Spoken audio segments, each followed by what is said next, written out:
Well, Mr. Ness, it's your turn. I call Al Capone to the salmon. Oh, what's going to happen?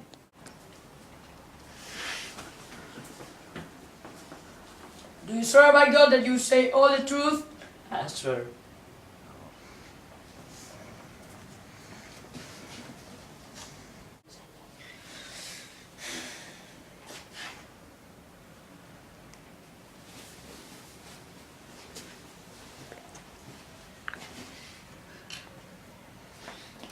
Well, Mr. Capone, did you know that since October 28 of 1919, the manufacture or sale of alcoholic drinks is completely out of law? I suppose that the answer is yes. There are two main movements, the Anti-Salon League and the Women's Christian Temperance Union. These ones campaign to make alcohol an illegal product. The majority who support and are members of these movements are people who live in the rural areas and are Christians. They also see the damage that alcohol makes to family life, you know. Are you one of those persons? Maybe I am. So, you are saying that you are one of those persons who accept alcohol, not mattering that if they are illegal or not? No, not in my opinion. I think that selling alcohol is a great way of making money. And you matter if the products that you sell are legal or not? Obviously, I really matter, and my products are totally legal. Objection! He's lying! Oh! All in the room. Well, Mr. Ness, your time has passed. Now it's Capone's turn.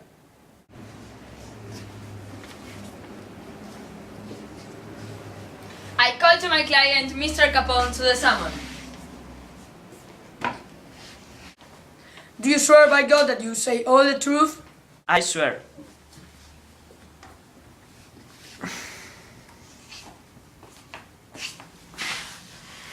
I will ask you a few questions. Did you feel intimidated when you knew that the FBI man was between your man of confidence? I felt really intimidated, and I think they crossed the line. They interfere with my private life, and I think that's really horrifying. Oh yes, that's the correct word. Are you involved in the sale of alcohol? No, obviously not. I think that alcohol destroys family. That is the thought of a great citizen. That is all I wanted to ask.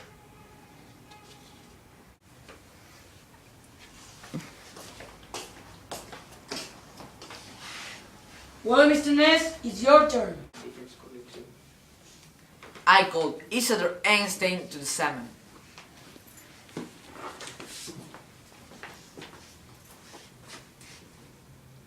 Do you swear by God that you say all the truth? I swear.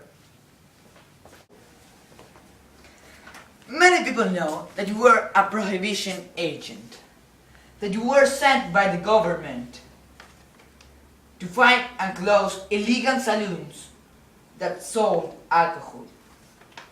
Yes, that is true. And that you made some types of investigations.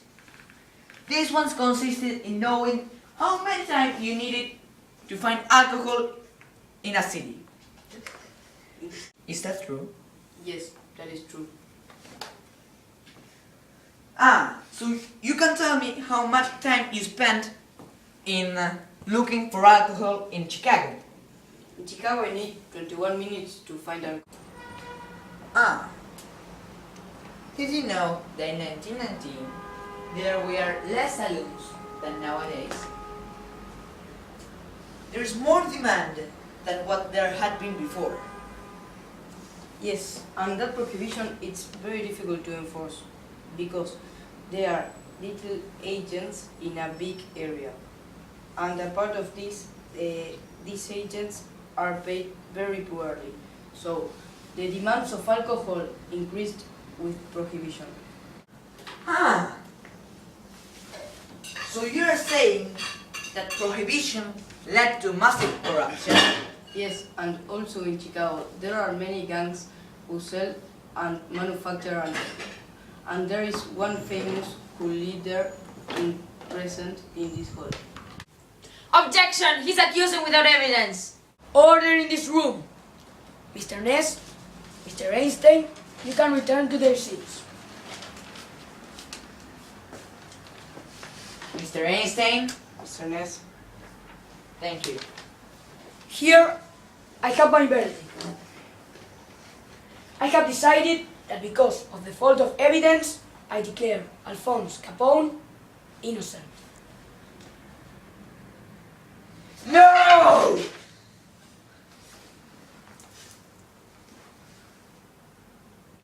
It must be impossible!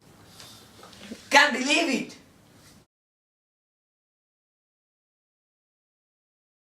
I declare Alphonse Capone innocent. No!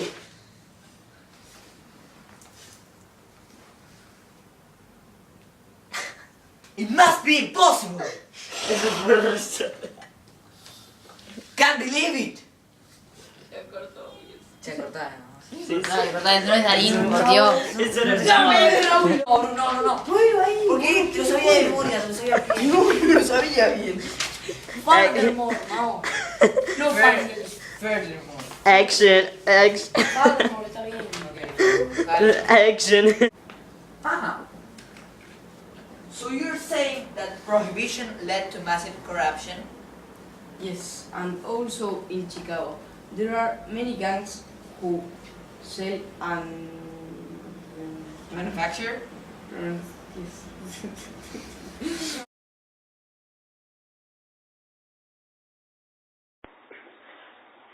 Hello everyone, how are you?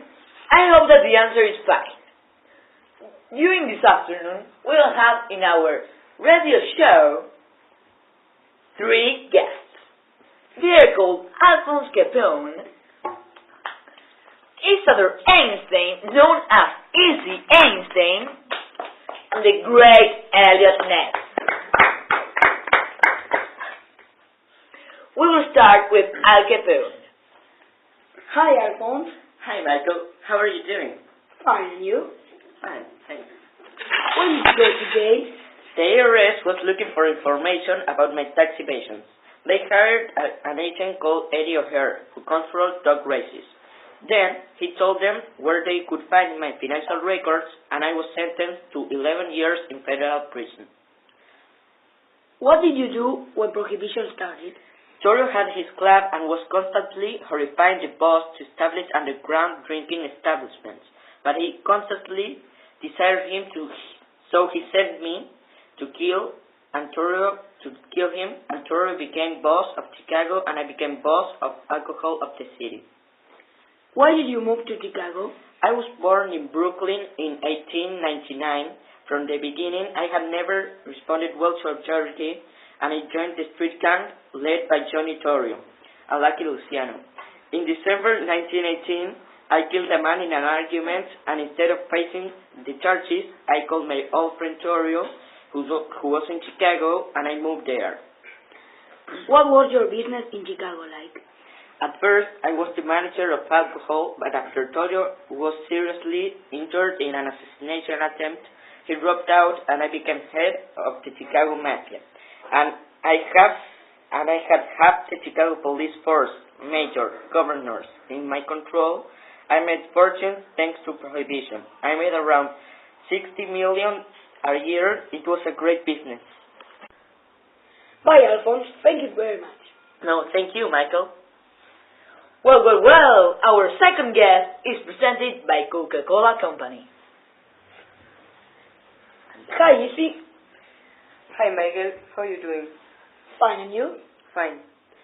When did you decide to be a Prohibition agent? Did you choose another man to be your partner? Yes, when I signed up as a Prohibition agent, in a short time I invited my friend Mo Smith to join me as my partner. What was your record of arrest of men who sell alcohol? Well, I made 4,932 arrests. Where did you bring the evidence? I bring the evidence in a flask hidden inside my waistcoat with a funnel attached. Bye, Izzy. Bye, Michael. Have a nice day. Hello, everyone. Here we are with our third guest. She is called Elliot Ness. How are you, Elliot? Fine, and you? Fine. Now I will ask you some questions about your two most important achievements. Okay, I'm ready. Do you think that the Volstead Act is respected by Americans? No. The country it is divided into two parts, with two different ways of thinking about the dry law. The countryside and the city. On the one hand, the people in the countryside think that prohibition is correct. They think that alcohol destroys families. On the other hand, the people in the city think that alcohol is not bad. They don't think that alcohol destroys families. The people in the countryside are religious and more traditional, while people in the city are not traditional, neither religious, as the people in the countryside. The people in the countryside respect the Volstead Act, while people in the city don't. Generally not. No. Isadore Einstein made an investigation that consisted in looking up for alcohol in cities, and how many would you last to find, and how much would you last to find alcohol in a certain city.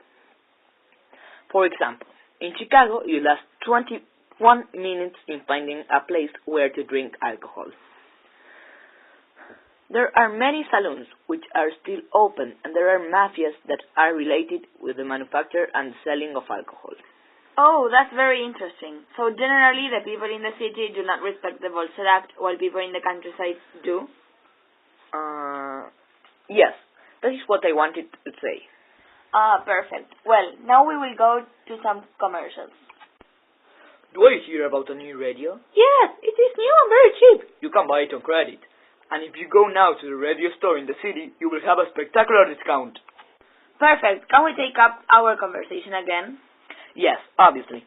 Okay. If Al Capone is not caught ever, do you think that the Volstead Act will prosper? Let me think. No, totally not. In my opinion, Al Capone should be in jail. He has the control of a big mafia related with the business of prostitution and alcohol. It is not fair that Al Capone can sell alcohol while other people can't. The law will be a success when everyone will respect it. Everyone should respect the Volstead Act because it is a law. Ah, yes, you're right. He should be in jail. Yes, and in my opinion, for a long time.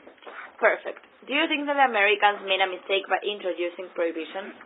No, I'm totally certain that not. Alcohol is a weapon, and his victims are families. Families are destroyed by alcohol. Many people in the USA, especially in the countryside, were fed up with alcohol destroying families. Approving prohibition is one of the best movements that the government did. Now we are one step nearer to be a better country. Excellent. In my point of view, the government made a great movement by introducing prohibition. Thank you very much. You're welcome. Goodbye.